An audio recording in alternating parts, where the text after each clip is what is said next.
YCP double action plan.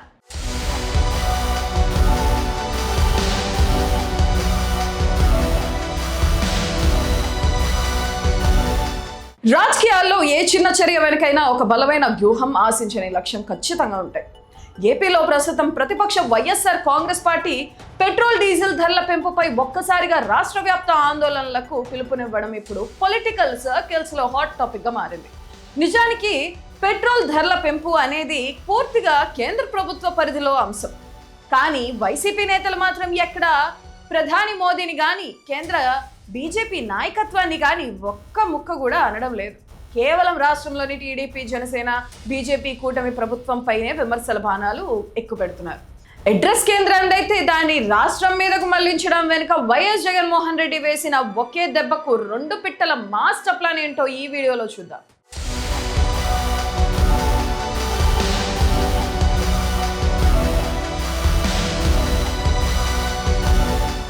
YCP ఇస్తున్న ఈ political signals వెనుక ప్రధాన ఉద్దేశం తాము కేంద్రంలోని బీజేపీ పెద్దలకు వ్యతిరేకం కాదని నిరూపించుకోవడమే. ఢిల్లీ స్థాయిలో బీజేపీతో సత్సంబంధాలు కొనసాగిస్తూనే రాష్ట్రంలో మిత్రపక్షంగా ఉన్న చంద్రబాబు, పవన్ కళ్యాణ్ కూటమిని ఇరుకున పెట్టడం ఈ వ్యూహంలోని అసలు భాగం.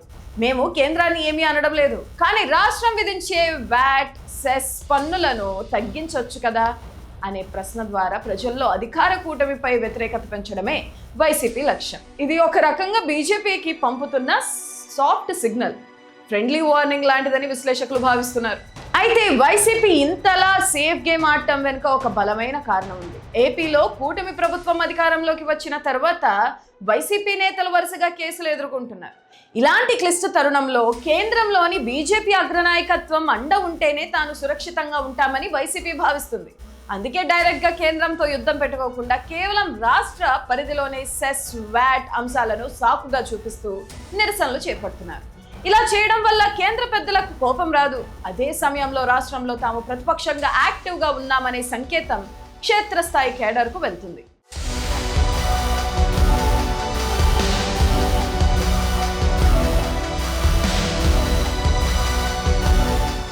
వైసీపీ చేస్తున్న ఈ పెట్రోల్ నిరసనలు కేవలం ధరల కోసమే అని అనుకుంటే పొరపాటే.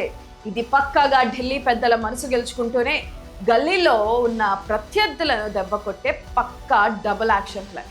కేంద్రం పట్ల మౌనం పాటిస్తూ రాష్ట్రంపై గగ్గోలు పెట్టడం వెనుక ఉన్న ఈ రాజకీయ చాణక్యం ద్వారా కూటమిలోని టీడీపీ, జనసేన, బీజేపీల మధ్య ఇంటర్నల్ గ్యాప్ పెంచవచ్చని జగన్ భావిస్తున్నారు. ఎందుకంటే రాష్ట్ర బీజేపీ నేతల కూటమిలో భాగస్వాములుగా ఉంటూ వైసీపీని విమర్శించాల్సి వస్తుంది. కానీ అదే సమయంలో కేంద్ర బీజేపీని వైసీపీ పొగుడుతున్నట్లు వ్యవహరిస్తుంది. ఈ ట్విస్ట్ కూటమి నేతలకు మింగుడు పడడం లేదు. పెట్రోల్ ధరల పెంపు అనే అస్త్రాన్ని వాడుకుంటూ అటు కేంద్రంతో సత్సంబంధాలు దెబ్బతినకుండా ఇటు రాష్ట్ర ప్రభుత్వమే విలన్ అనేలా వైఎస్ జగన్మోహన్ రెడ్డి రచించిన పొలిటికల్ స్క్రీన్ ప్లే ఎంత పక్కాగా ఉందో. మరి కేంద్రంపై మౌనంగా ఉంటూ కేవలం రాష్ట్ర కూటమి ప్రభుత్వంపైనే వైసీపీ చేస్తున్న ఈ పోరాటం ప్రజల్లోకి బలంగా వెళ్తుందని మీరు భావిస్తున్నారా? జగన్ వేసిన ఈ పొలిటికల్ స్కెచ్ రాబోయే రోజుల్లో ఎలాంటి ట్విస్టులు ఇవ్వబోతుంది? కింద కామెంట్ సెక్షన్లో మీ అభిప్రాయాన్ని తెలియజేయండి.